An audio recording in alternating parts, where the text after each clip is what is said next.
emancipation. And it really takes a white supremacist revolution to institute the system of power that would become Jim Crow to overthrow that majority of the population. And that really, as you said, that's a history that's misunderstood, that we often cast as a period of Reconstruction as a dark period in American history, but in fact, it was one here, at least in Mississippi, of great promise and potential that had to be thwarted by a white minority that was seeking to reclaim their power. Did you learn about it in the way that you think it actually happened? Was it mostly about slavery? Yes, it was mostly about slavery. No, I did not learn about it until later on in life. That was when I really learned the true history. And I think part of that was because of the textbooks we had in our schools. You know, textbooks were adopted based on what the white man said that we could use. We were not on textbook committees for the state, so we didn't have any say-so in terms of what we could use. And in many instances, these textbooks were books that were passed down to us from whites. But what I found most offensive as a young person growing up was the ignorance around the contributions of all of our Mississippians. Mississippi is also very culturally, particularly Jackson, was very culturally diverse. We had Chinese, Lebanese, Italian, Jewish folk all working together down Capitol Street and Fair Street. That was the hub of all of our businesses.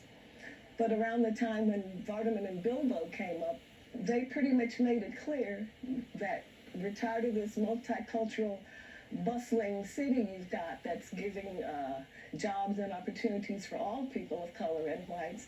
And you're going to have to choose. You're going to be white or you're going to be black. So those of us in Mississippi who know our history and know what it has been, what it could be, you know, we're happy to still be here to make that vision real. But if you don't know your history and you don't understand, you are doomed to repeat it or be a victim of it. Taylor, you and Timothy are of a different generation. Do you think you got the real story?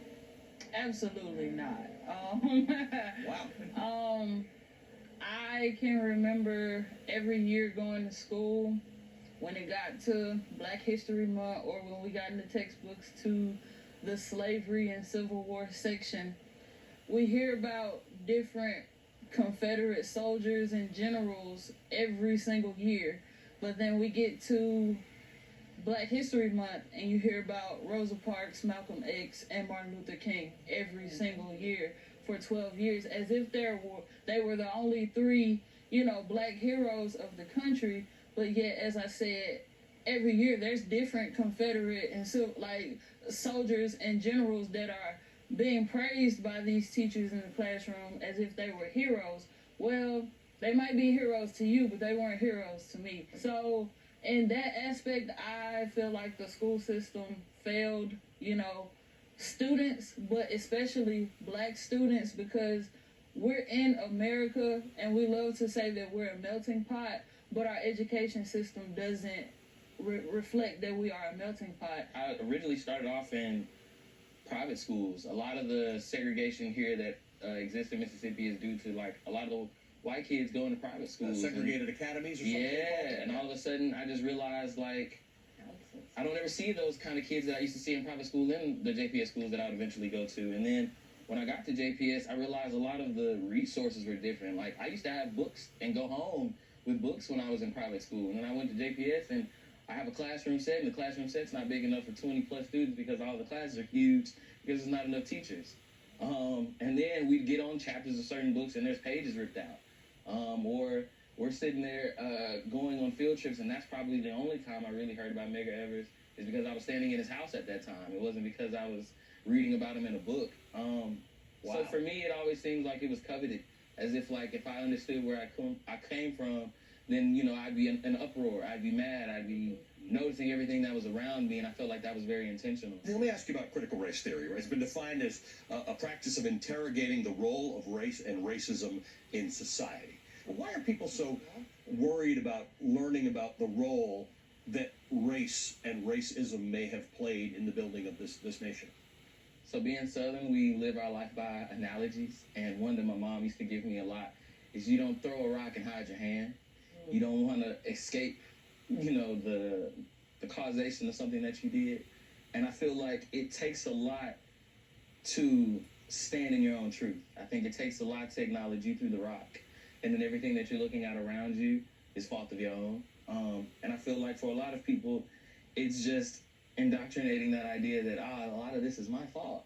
And it's like, oh man, like a lot of people were harmed by this, and they just have to exist with it and not say anything else about it, or not even be represented for how they felt about it. I feel like acknowledging you threw a rock is a lot easier than slavery. It's a lot easier than 400 years of being put at the back of the line. And so just to be told or to be asked to acknowledge somebody, I don't feel like is a lot, but it's just intimidating for some people. That's what's taught at the universities, at law school. It's not being taught through K-12.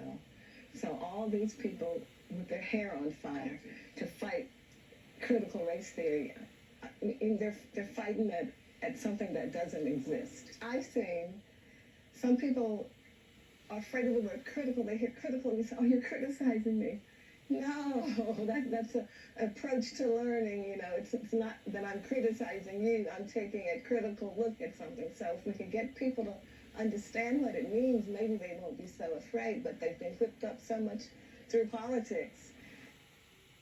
Don't go anywhere. We're just getting started on this Saturday morning. Straight ahead, Representative Richie Torres joins the conversation. He was part of a group that just met with President Biden this week. Another hour of Velshi starts right now.